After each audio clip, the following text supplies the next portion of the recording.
Assalamualaikum warahmatullahi wabarakatuh. Perkenalkan, nama saya Gunardi Saputra Diansyah dan NIM saya 24080 Saya dari kelas 3 PA atau kelas 3 P1, dan di video kali ini saya akan mengomentari sebuah dua video iklan yang terbilang kontroversial, dan saya akan mencoba mencari tahu kenapa video iklan tersebut bisa dikatakan kontroversial dan juga apa saja etika-etika periklanan yang dilanggar oleh brand iklan tersebut. Baik, langsung saja tanpa berbasa-basi lagi, tanpa berlama-lama, kita langsung saja masuk ke video iklan yang pertama. Ini Dinda, anak saya. Umurnya 20 tahun dan dia pengen jadi penyanyi. Sebentar lagi dia harus ambil keputusan besar. Kalau salah pilih, Dinda nggak bakal jadi penyanyi.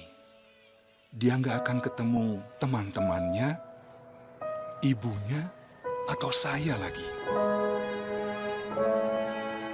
Tapi Dinda memilih yang benar.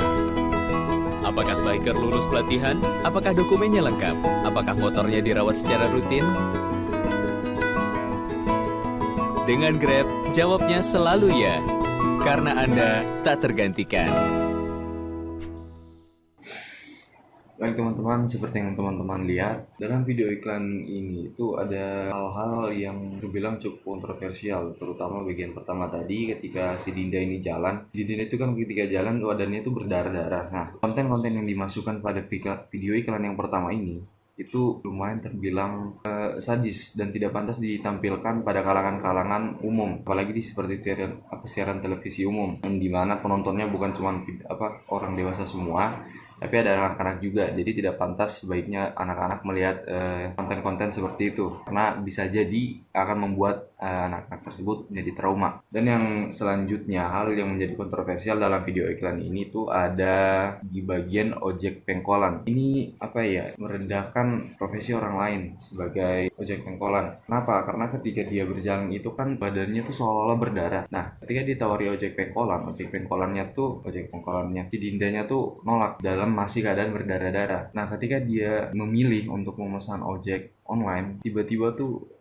luka-lukanya, hal-hal yang berbau sadis itu tiba-tiba hilang. Nah, di sini tuh seolah-olah kita dibuat untuk lebih memilih memesan ojek online karena ojek pengkolan tidak lebih aman dari ojek online. Dan itu menurut saya akan merendahkan profesi ojek pengkolan yang pada nyatanya tidak seperti itu. Jadi ada dua hal yang membuat video iklan ini menjadi kontroversial. Yang pertama itu konten sadis yang ditawarkan di awal, dan yang kedua itu merendahkan pihak lain, yaitu dia dari video iklan Grab yang pertama ini.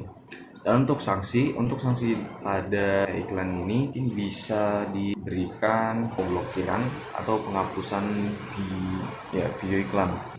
Oke, lanjut ke video iklan selanjutnya, yaitu dengan branding mie sedap. Papa, ayo Papa, nggak ikutan ya?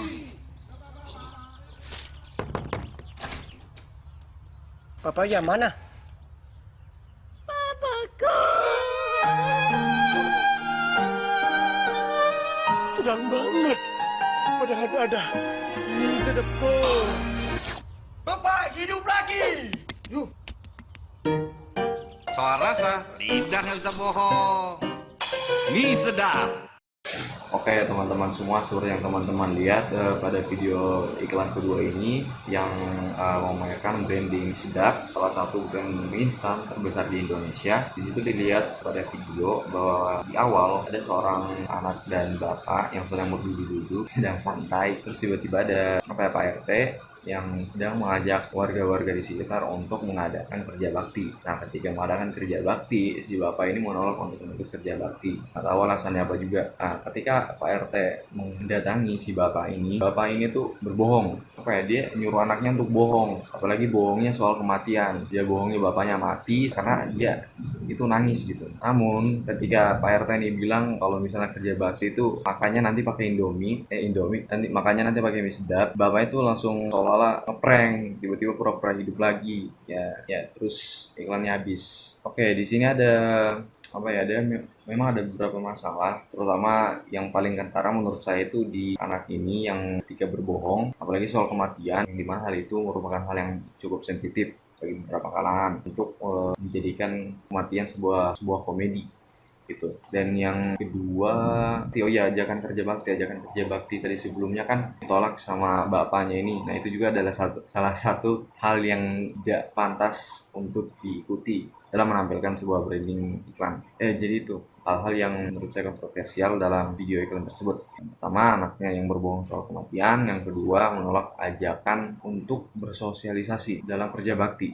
Ya, itu dia hal-hal yang membuat video iklan menjadi kontroversial. Dan mungkin kemungkinan sanksi yang bisa didapatkan dari video iklan ini itu mungkin lebih ringan lah dari video iklan sebelumnya.